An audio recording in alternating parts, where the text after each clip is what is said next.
What is up guys, KharmaMedic here, and welcome back to another dose. In today's video, I want to talk about how it is that I take my notes as a fourth year medical student studying at King's College London, because I've realized that this has changed quite a bit as I've progressed through medical school. I'm going to break up this video into two parts, the first of which is showing you and explaining to you how it is that I take my notes and why I think that my note-taking method is valuable. And then in the second part of the video, I'm going to run through some real-time live examples of me taking these notes so that you can see how it is that I do it. So now, as a fourth year medical student, I'm currently 2 years into my clinical rotations, 2 years of being in the hospital, talking to patients, carrying out physical tasks and clinical exams. And so the vast majority of my learning comes from being in that physical environment. So the vast majority of knowledge about diseases, their underlying pathologies, treatments, and things like that, I should have already learned and studied in my first 3 years of medical school. And the evidence for me having learned and studied all of this knowledge is hundreds and hundreds of handwritten notes that I've taken on my iPad, which I've uploaded to Notability and synced across all of my devices so that the information is readily available to me whenever I need it. Now, what I usually do year after year is once my lectures and tutorials start, I listen to or watch them and then start taking handwritten notes again on my iPad. After I write down my lecture notes, I would read and study them and then write a condensed version of those notes, read and study the condensed version, and then again write down another condensed version of those notes and repeat the process over and over again until I've distilled my notes down to just the most important facts and pieces of information. Now, the good thing about this technique is that one, it reinforces my learning and memory by forcing me to physically write out the information each time. And two, that's pretty much it. The negative things about using this technique is that, as I'm sure you know if you've written lecture notes before, it takes a long time. And I've actually already written this material somewhere else in my handwritten notes. If you take any one of the major clinical diseases in medicine, for example, rheumatoid arthritis, COPD, heart failure, diabetes, any of these major topics, I've probably written notes on them at least 4 or 5 times in completely different places. And so now if I'm writing down notes on those topics again, I'm just duplicating them. I'm repeating effort that I've already done before. And then the third bad thing about this method of note-taking is that it's extremely passive. It involves very little active learning. You have to really force yourself to think about what it is that you're writing out in order to have that active component of learning. As a result of all of this, when I started my 4th year of medical school, I decided that I was going to take no more handwritten notes, no more rewriting the same topic, disease, pathology, whatever, over and over again. So this brings me on to my active method of learning now in my 4th year of medical school, which is doing past paper questions and reviewing old notes that I've written in Notability. So at this point, I'm using information that I gained from past paper questions and from already existing banks of knowledge that are already there on the internet. I'm literally copy pasting them into my own categorized, organized method of notes and learning from there. I've decided that rewriting out all that information for me personally, I think is going to be a waste of time. Now, this begs the question of why do I think that past paper questions are the best way for me to learn as a 4th year medical student? First of all, they force me to actively recall pieces of information that I've already learned before that are stored somewhere deep in my brain. If I read a question and then Google the answer and write it down, that's not going to make me actually think about the question and try and retrieve that information from my brain. Going through that process of trying to dig through the information in your brain is what helps build those strong connections with that fact or with that knowledge or with that explanation or whatever it is that you're trying to remember. The second thing is that past paper questions are extremely relevant and hyper-focused around two things. One, what it is that I need to know in order to pass and excel in my medical school exams. And two, most of the information is directly relevant to what I need to know for clinical practice as a future doctor. The reason certain topics are frequently tested in question banks and in past paper questions is because those are the topics that are going to be most important for clinical practice in the future. Now, I know there's obviously a whole bunch of questions that are purely memorization based, fact recall, etc. Most of the questions that you'll find in a question bank are actually good, fair questions that get you thinking about different presentations, differential diagnoses, clinical exams, whatever it is. The third thing is that past paper questions or question banks really help you cut through the noise of all the information that exists in medicine. For example, this is a book that's probably quite common within medical circles. It's called Clinical Medicine by Kumar and Clark. This is the big version. It is absolutely massive and huge. Now, I'm sure that all of the information in this book is very interesting, helpful, and useful, but in terms of what you actually need to know in order to practice good medicine as a doctor in a hospital, it's not every single thing that's in this book. And so what I find past paper questions really help do is cut through this noise and tell you what are the most important things that you need to focus on. For example, if I realize in past paper questions that the topic of heart failure comes up very often, then I will know that heart failure is an important topic. Of course, having been to the hospital, I know that there are a lot of patients with heart failure.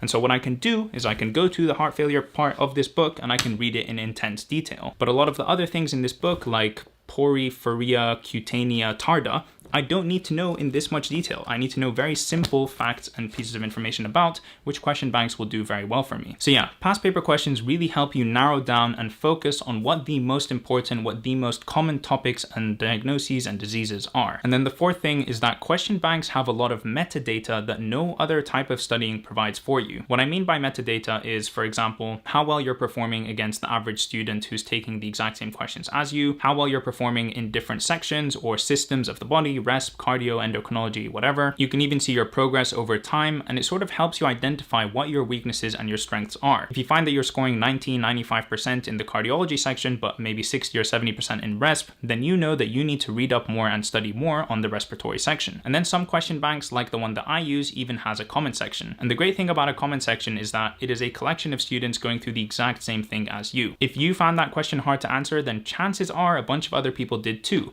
And then people who didn't find it so hard to answer will comment, letting you know what their methods of memorization or what their learning and understanding is of that topic. And I usually find that the comment section is very, very helpful. It also has some great banter, which I'm sure we'll see later on in the video. I've always known this as a student, but as I enter my eighth year of education across 2 different universities, I realized this more than ever, which is that studying, lecture notes, tutorials, talking to your friends, watching YouTube videos, whatever it is about half of the work. It's half of the studying that you need to do. The other half is actually putting all of that work and studying into practice by doing practice questions or past paper exams. And quite simply for me, the single biggest regret I have for when I wrote my USMLE Step 1 earlier this year in the summer is that I didn't do more practice questions, because I know for a fact that if I had done more practice questions, I would have scored better than I did. All right, so that's the end of my ramble about why it is that I think past paper questions are an excellent way to study for medical school exams. Now let me show you exactly how it is that I do this.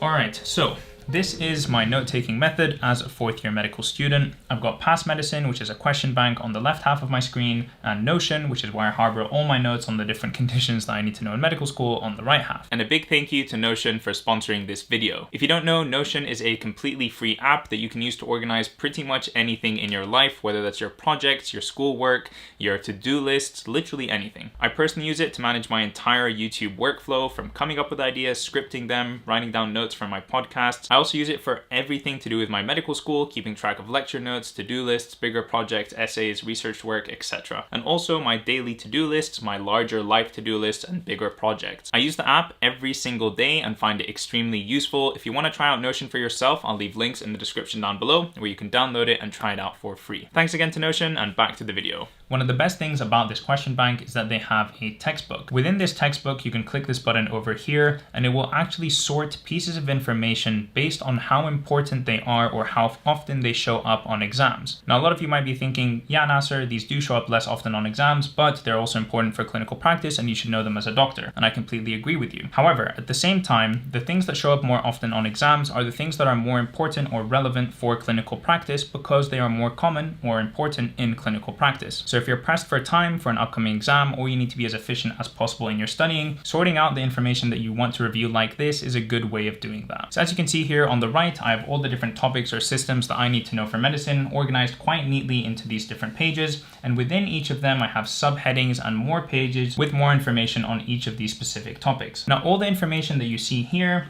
pretty much everything that has been put into these different categories has been directly copy-pasted from the Past Medicine question bank and the review textbook. So within each one of these pages, I'll read through the information, try to understand it and figure out what's actually going on, highlight different pieces of information, put things in bold, use different colors, whatever it is I need to do to sort of help refresh my memory on this topic or learn it from scratch. And then usually at the top as well, I'll write things in my own words, what I think was most important that I took away from this information. And this way, the vast majority of the studying that I do is active. It's reading questions, thinking about information, trying to fit different pieces of the puzzle together. And then the note-taking aspect is a much smaller percentage of my time. I think this will probably be a lot easier if I just show you, so let's get started with that. See this first question, what blood results would be in keeping with your suspected diagnosis? You suspect he may have hemochromatosis and take some blood. All right, so hemochromatosis is what? It is a condition where you have excess levels of iron in the body. You have too much iron in the body and you can't store it properly, and so it leaks into places where it shouldn't be. For example, the testicles or the liver, and I think in the brain as well, so it can cause some neurological problems. What blood results would I expect with this? So transferrin is used to transfer iron around the body. If we have tons and tons of iron in the body, we have an overload of iron, then I'm going to say that transferrin is going to be high. Ferritin. Ferritin is the storage of iron in the body. If we have an overload of iron, I'm going to expect ferritin to be high as well. TIBC refers to how much the body is looking for iron. So if we're iron deficient, then TIBC will be high. That's what I remember. So now it must be low. So transferrin high, ferritin high, and TIBC low. Nice. That way, I've sort of worked through the question. I've managed to arrive at the right answer, which is great, especially since I'm doing this live on camera. So the first important thing that happened there is I had to think really long and hard about a whole bunch of different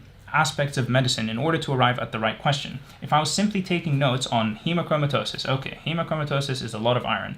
A lot of iron means you'll get these blood levels. Then I won't be actively thinking about the information. I won't be trying to suck it in and absorb it and learn it and remember it. Now that I've learned this very valuable piece of information, I know that we're talking about hemochromatosis. So I'm going to go back to my conditions and I'm going to put in hemochromatosis. Hemochromatosis is what? Kind of fits in a lot of different places, but let's go with metabolism. So the first thing that I do is I copy paste all this information that the question bank provides me with on hemochromatosis. All right. As you saw when I was answering this question, I already know a decent amount about hemochromatosis and enough in order to answer that question correctly. So all these notes here, I'm going to read through, but I'm going to scan through them. I'm not going to read them in super intense detail. I'm not going to try and understand every single aspect of it. If I read something that's new, that's different, that I haven't heard of before, or that I think is important, I will write it up over here in caps lock. At the same time, I'm going to highlight pieces of information here that I think are important. So let's do just that. So what was the main learning point about this? Okay, investigations will show. So those are the main lab results that I'm going to see, and I'll highlight them in, I don't want to do green, I want to do red or yellow actually for investigations. So I know that this is the important information that I took away from this question. So now I'm going to read through the information and look for other important things that I need to know. Sort of iron absorption and metabolism. I guess I put it in the right place. Caused by inheritance of HFE, okay, on chromosome 6. So anything that I highlight in yellow has to do with investigations. Anything I highlight in green has to do with treatment or management. Anything in red is something very important, and anything written in caps lock or bold is obviously something very important as well. Now you'll see as I go through my notes, I try and do this color coding as often as possible, but I'm not gonna lie, some of the times I'm just really not bothered. I'll highlight a piece of information and color it something, whatever the color is, just so that I can have it colored and know that it's important in the future. So that's just a quick example of how I would take the information that I learned or that I already knew from a past paper question and put it into my notes. The last thing I do before I move on to the next question is I check the comment section, but there's no comment section on this question, so on to the next one. All right, so again, starting with the final sentence of the question, given the likely diagnosis, which imaging is likely to be diagnostic? I can't answer based on the sentence, so I need to read this first. What's going to be diagnostic? So sensorineural hearing loss means it's not conductive. It's something to do with the nerves. Anything that sort of doesn't show me soft tissue, connective tissue type things is not going to be very useful for me. Otoscopy, you're not going to be able to see anything to do with sensorineural hearing loss. Doppler ultrasound is going to be for blood flow, unless there's not enough blood flow to a nerve. I'm not sure that's going to help me too much. X-ray of the head is going to show me physical structures, so don't think that'll help either. I think it's either CT head or MRI of the CPA. I know that this piece of anatomy is involved in hearing loss, but I'm trying to remember why. It's for a schwannoma. So a brain tumor that grows at this specific place can affect hearing loss, or can affect hearing rather. The only thing is I would expect this stem to be showing me or leading me towards something that shows that this patient might have like neurological symptoms because of a mass growing in her brain that would lead me to a tumor. Gonna go with this. Great, happy I knew that. And there we go. The main important learning point here is that acoustic neuromas, I think otherwise known as schwannomas, are best visualized by an MRI of the CPA. So I got to the thing that they were trying to get me to look at or think about in this question. And again, I had to actively recall that piece of information from something that I did while I was studying for my step 1 exam. Let's see if I can find that neurology. So somewhere in these notes, I will have written about the cerebellopontine angle, a schwannoma in the brain. Schwannoma, classically at the cerebellopontine angle. So I have these notes somewhere. I've written them down before, and I don't want to go and keep writing it down 100 times. Here we go. Hearing loss, tinnitus, and ataxia. The stem mentioned hearing loss and tinnitus, and I said that I wish the stem had told me something else, some other neurological sign that would indicate a tumor in the brain, which is ataxia. So I know this information. I've written it down before. I've learned it. I've studied it. And so I don't want to go ahead and keep writing it over and over again. Now what I'm going to do is take away this very important information. So a vestibular schwannoma is a tumor, but I wouldn't necessarily put it under my categories of oncology because that's more for like cancers. So instead I'm going to put this in neuro under tumors. And I don't think I have a page for tumors. So I'm going to make make a new one. Like I said, I know almost all this information already. So now I'm just going to read it. I'm going to scan through it and see what I think is most important. So 90% of cerebellopontine angle tumors. Very important because that's how I arrived at the answer to the question. Classical history is vertigo, hearing loss, tinnitus, and an absent corneal reflex. So that's part of the triad from my previous notes that I didn't have. Now this is quite important, which I hadn't remembered properly. So it can affect these cranial nerves 8, 5, and 7. So again, since this is important, I am going to highlight it, and now I'm going to read it and try and understand it and remember it. So now another piece of information that I know is important because I've studied this before is this here. So I'm going to highlight it. I know it's going to come up on exam at some point. This is quite good. Management, urgent referral to ENT. It's likely to come up on my exam, so I'm going to highlight it as well. So like I said, last thing that I do is I check the comment section because either there's going to be something really funny, which is going to make me laugh and make studying this a little bit funner, or there's going to be some useful piece of information there written by other students that I can use in my own notes. So can someone explain why this can't just be Meniere's disease? I didn't even consider Meniere's disease as a differential diagnosis. And maybe I should have, because 14 other people also considered this to be Meniere's disease. So let me read about why it might be that differential. You expect to get all other symptoms Meniere's, oral fullness, episodic in nature, dizziness, vertigo, sphere, the patient can't function. Okay, so probably the reason I didn't consider it as a differential is because it was missing all these things. However, now I can go to my Meniere's disease note. Where is it? Ear, nose, and throat. Ear, Meniere's disease. Put the information here. And so now I have written more notes and added more notes to some other topic that I hadn't even considered before. All right, and then you usually also get a couple salty comments from people who think that the question wasn't good. Honestly, I don't care if the question is good or not. If it's in a question bank, if it's a piece of information that I need to know, there's no point being salty or not. I either know it or I don't. I learn and I move on. Now that we've seen the comment section, we can move on to the next question. I think I'll do one more question on camera and then we'll call it for this video because it's been getting quite long. Okay, since this question is very similar to the first one, it might be something different, but since it's similar, I'll do a different one. All right, so I see a picture. What's the most likely diagnosis? Kind of need to read this then. I'll be honest with you, I have absolutely no idea. Polymorphic eruption of pregnancy. Never heard that before. Pumphylix. Never heard that before. Herpes gestationis. Never heard that before. It sounds made up, but usually when something sounds made up, it turns out to be the right answer. Anyway, lichen planus, I think, is more of a vaginal disease, not around the umbilicus. I'm guessing either way, so let's just go with this word that I've never heard of before. Okay, it was wrong. 72% got it right. Here's a good example of a question I've gotten wrong where I knew absolutely nothing about what this was. So I'm going to go down to the bottom. What is this topic? Skin disorders associated with pregnancy. So I'm going to go to my obs and gynae. I'm going to go under obs and I'm going to write page skin conditions, all right, associated with pregnancy. So now I'm going to copy paste this information and I'm going to read through it and try and learn it and understand it. Atopic eruption of pregnancy.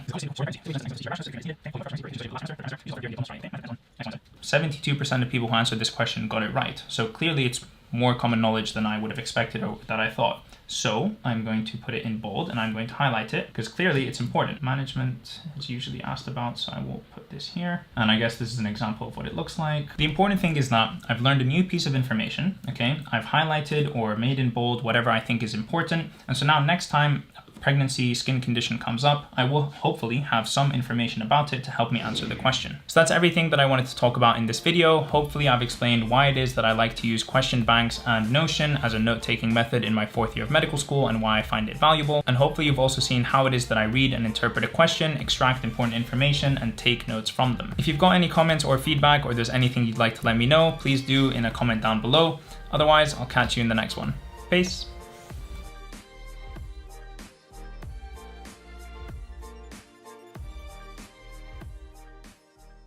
Let's wait for the ambulance to pass.